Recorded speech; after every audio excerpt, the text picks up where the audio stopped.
Tiniyak ng Armed Forces of the Philippines na hindi kailanman matitinag ang mga Pilipino, gaano man kalaki ang kalaban.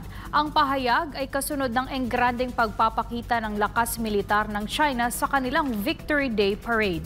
Si Jason Rubrico magbabalita.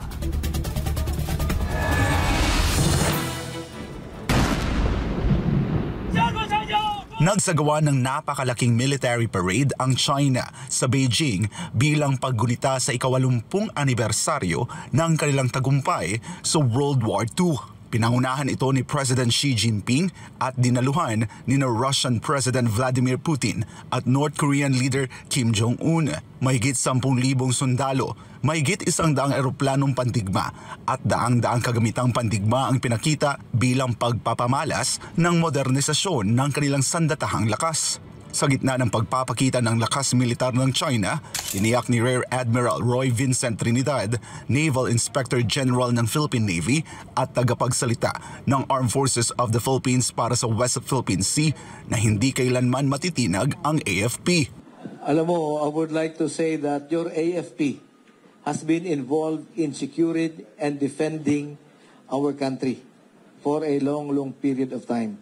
Sanay tayo, not only the AFP members, but even the Filipino. Sanay tayo lumaban ng dehado. At kailanman, di tayo natitinag gaano man kalaki ang kalaban. Ika nga, di ba, may kasabihan nga tayo, di baling mamatay, wag lang umata sa hiya. Dagdag pa ni Trinidad, dala na ng kasaysayan ang tatak ng matibay na diwa at tapang ng Pilipino. The Filipino mindset, since time immemorial, we have proven to the world the fighting spirit of the Filipino. Hindi tayo natitinag sino man ang kaharap natin without mentioning any country. That's the trademark of the Filipino fighting man and woman.